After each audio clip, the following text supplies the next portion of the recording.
back to Rustaholic. I'm Patrick, and today we're working on my 1969 Plymouth Fury. So when we last worked on this, we did a bunch of stuff with the top, with the hydraulics and everything. I think we bled them. We found out that we had some leaks in the cylinders.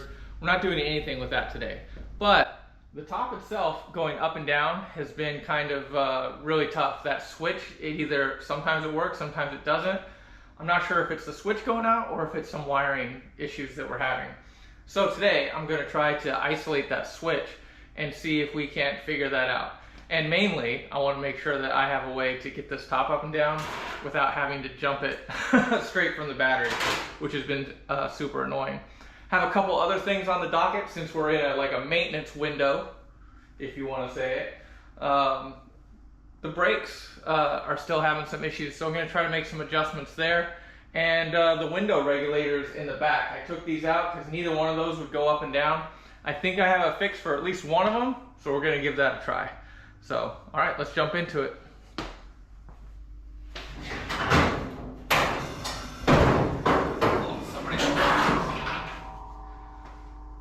All right.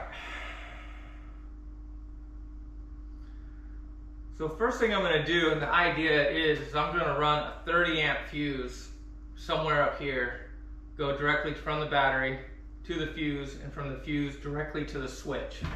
That's the main plan.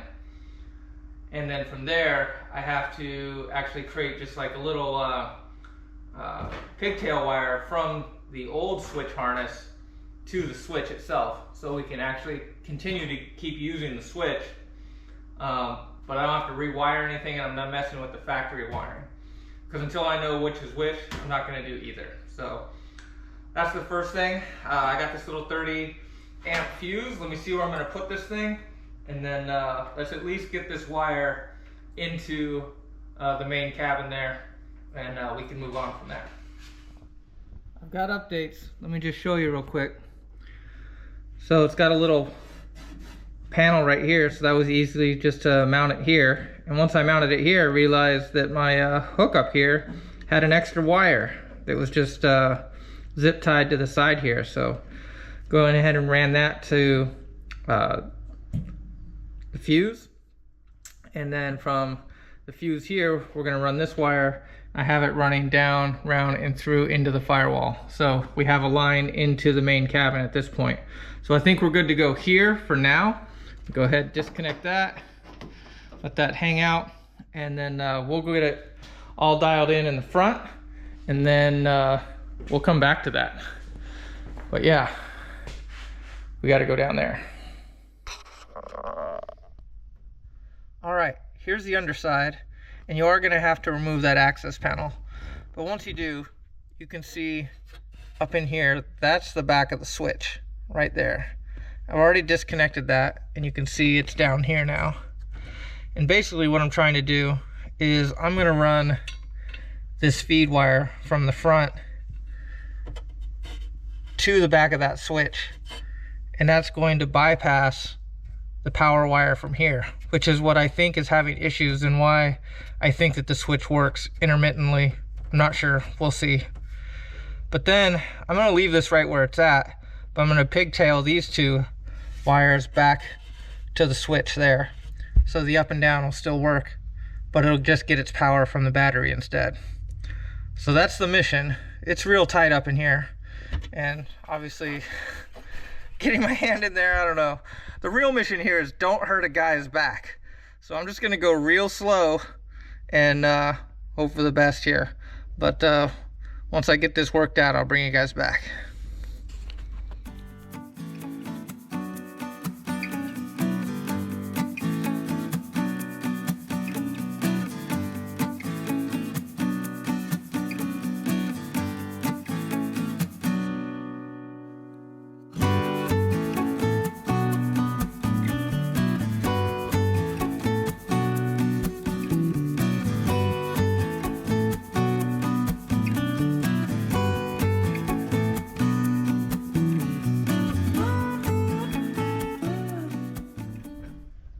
Got updates.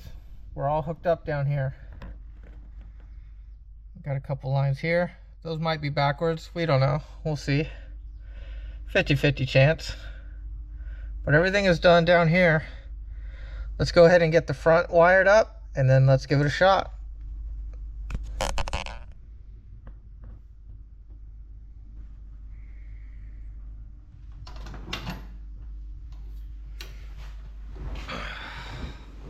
All right, technically this should work. It's pretty much hardwired at this point. So let's see what happens.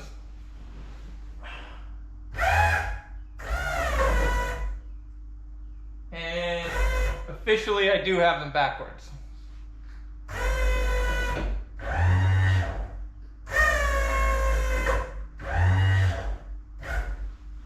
But it's working.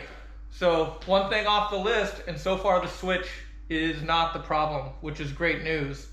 But that just means that there's some other wiring issue. But I'm gonna leave it like this for now. I'm gonna button up underneath and we'll move on to our next task. Let's do it.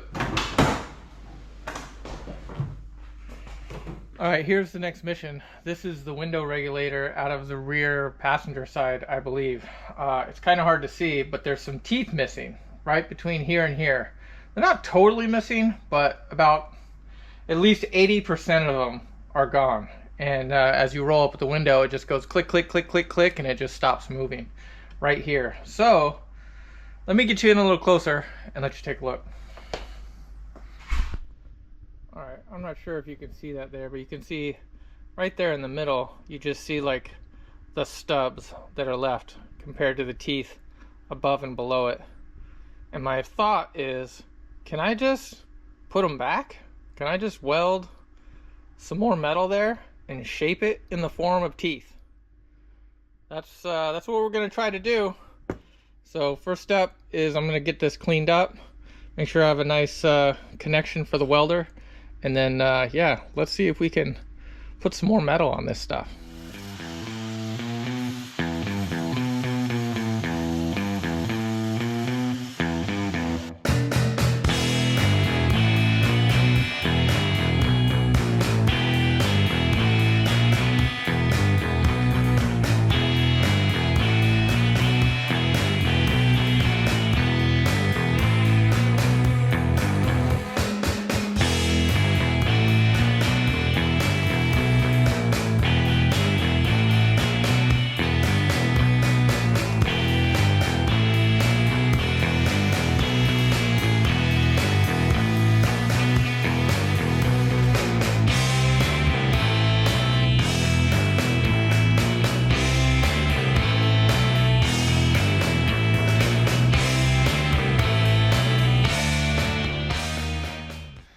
So I've been welding and grinding, cutting, welding and grinding. And I just ran a test and it is working now. It goes this way, okay. This way it kind of sticks, but if you pull it back and let it click, then it continues, which is way better than it was doing before. Before it would just go click, click, click, click, click, click, click, click, click, and it wouldn't go anywhere. So technically, this could work.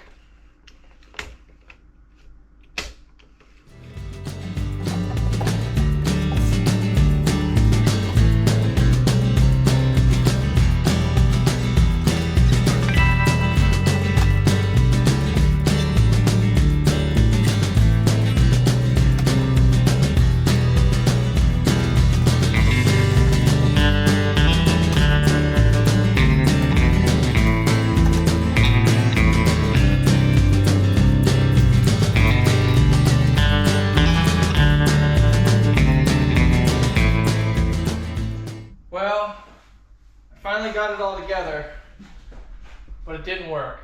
It's a fail. It goes up okay.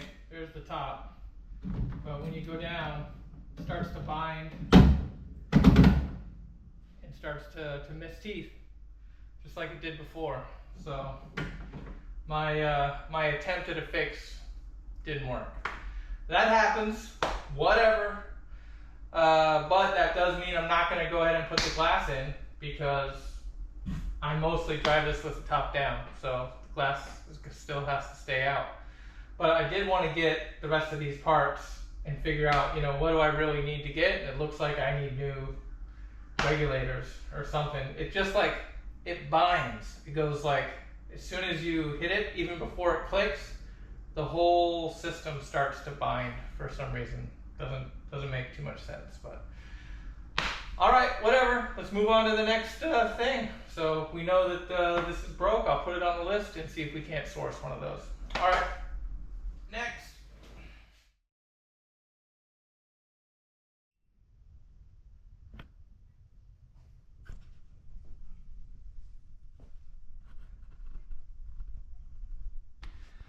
All right, our next mission is brakes. I'm not actually going to be doing any work right here, but I am using this as my baseline. So right now I've taken the wheel off and I can still pretty freely move this with my hands, no problem. What I want to do with this brakes is I want to kind of go back and recalibrate and make sure that I've got all the slop possible out of all the armatures going from the brake pedal all the way through the booster and into the master cylinder. To do that, I'm going to start at the front and work my way backwards because I think the slop is in the booster, but I'm just not sure.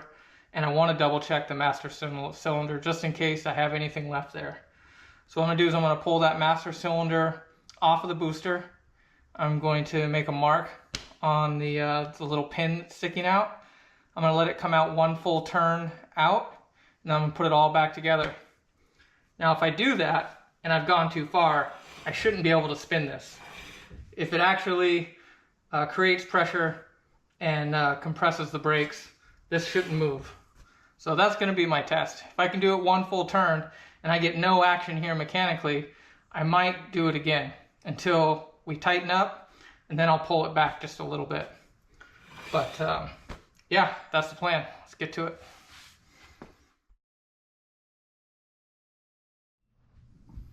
Okay, I've got the master cylinder off. You can see the pin is right there. I've already made a little mark right there at the top. So now I'm just going to pull that out. I believe it should be counterclockwise. And then we'll reinstall everything and see if we're still touching that master cylinder. See if we can move those brakes. Let's give it a shot. All right, here we go. Here's the test. Nothing. That did nothing. So let's do it again, and then we'll come back and test it again, because I should be getting some kind of resistance here. All right, we're back. At this point, we've gone 1, 2, 3 full rotations out. So,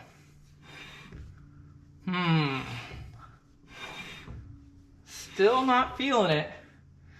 Tempted to start the car, see if that has anything to do with it. It shouldn't. It should just push that master cylinder and kink it. So, all right. Let's do it one more. We'll do it one more time. All right. We're at 4 full rotations out, and at this point I'm finding it really hard to believe. I think it has to be hitting the master cylinder at this point.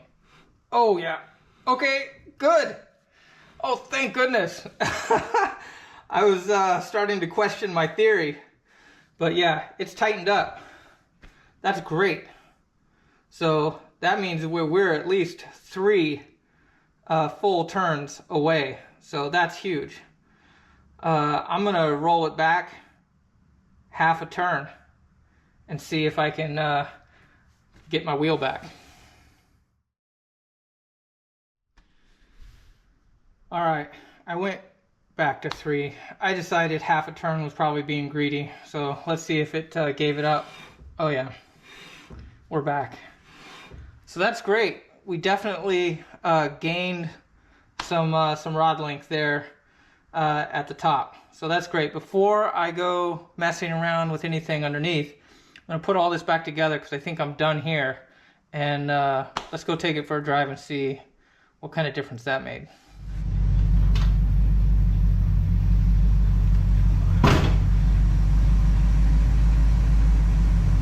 So the one thing I'm really excited about is because I have the back seat in, I have my back speaker. So now I got tunes. So that's pretty sweet. All right, I haven't touched the pedal yet. This is the first time. I'm gonna put it in reverse and let's see if I feel any different. Doesn't really feel any different right now, but let's see. Oh, that is better. All right, I'm gonna take it for a quick drive and I'll be back in a sec.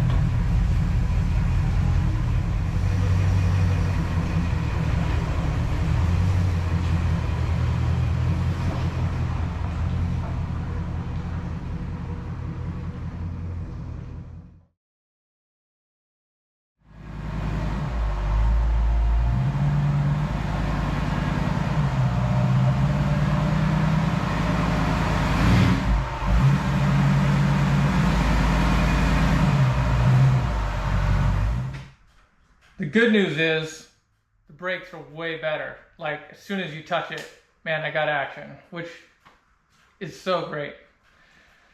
The bad news is we were a little aggressive because I can tell these are getting hot and they're not releasing all the way. It was fine for like a minute, but once you start driving around, it just starts getting hotter and hotter, and I can feel it starting to pull a little bit. And then just out front of the house there, just coming to a complete stop, putting it in reverse, it wouldn't go backwards by itself. So just being a little bit too aggressive on the brake, it's not allowing it to come back all the way, and you don't want that either. So gonna jump back in here. We'll screw this in this time, another half a turn, and then give it another quick test drive.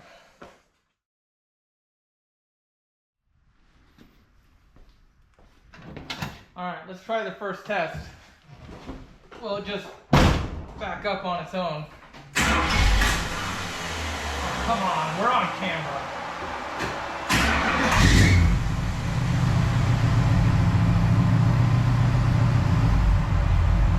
All right, the reverse test. Going.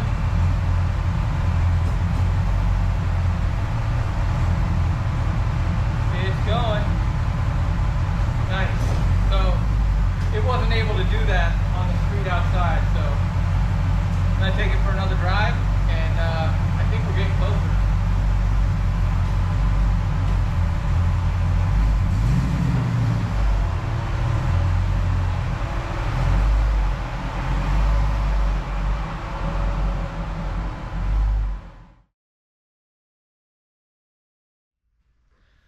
I'm back, and that was way better. Totally freed up the brakes. Yeah, so the first time definitely was a little bit too aggressive. But now, I think we pulled the slop out of the front here mechanically, and I think that ended up being two and a half full rotations out is where we went. So that's huge. That's great. That really gave me a lot more sensitive pedal. But I still feel like I have to push the pedal down really before that booster starts to engage. And I'm probably just playing with fire here, but I want to try to make a couple adjustments down underneath and see if I can't get that booster to engage just a little bit better without, you know, engaging the brakes again. Because I feel like I can push it down almost 2 full inches before it really starts to grab. And maybe I'm just being too much, but I'd love to have a nice hard pedal. So I'm gonna get under there. I'm gonna try not to hurt my back, and we're just gonna do like 1 rotation. Let's just do 1 rotation and see if we can get away with it. I mean, let's try it. All right, let's do it. All right, we've been down here before, but this is kind of what I'm working with.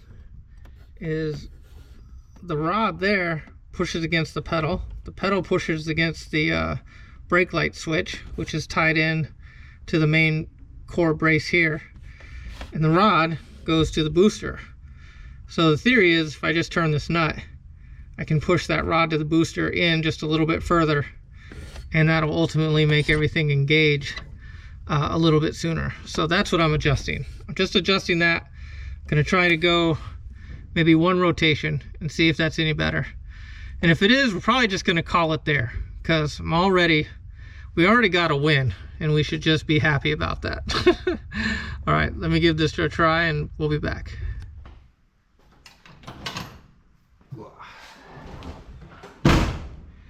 Okay, to be totally honest, I did way more than just one rotation. I probably moved it like 1/4 of an inch because it was just so easy to move, you know, so. All right, let's try the standing test first.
I think that's as far as we can go with this. Man.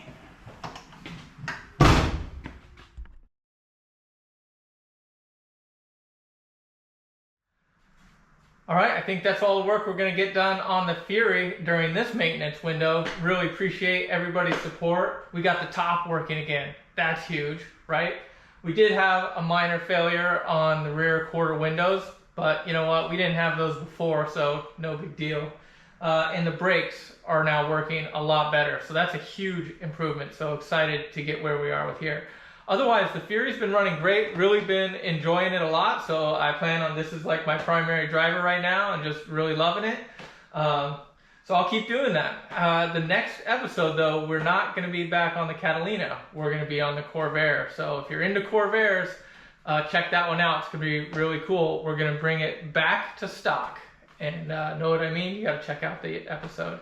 Again, thanks for everybody's support. Hope you're really enjoying. Like, comment, and subscribe. And we'll catch you on the next one.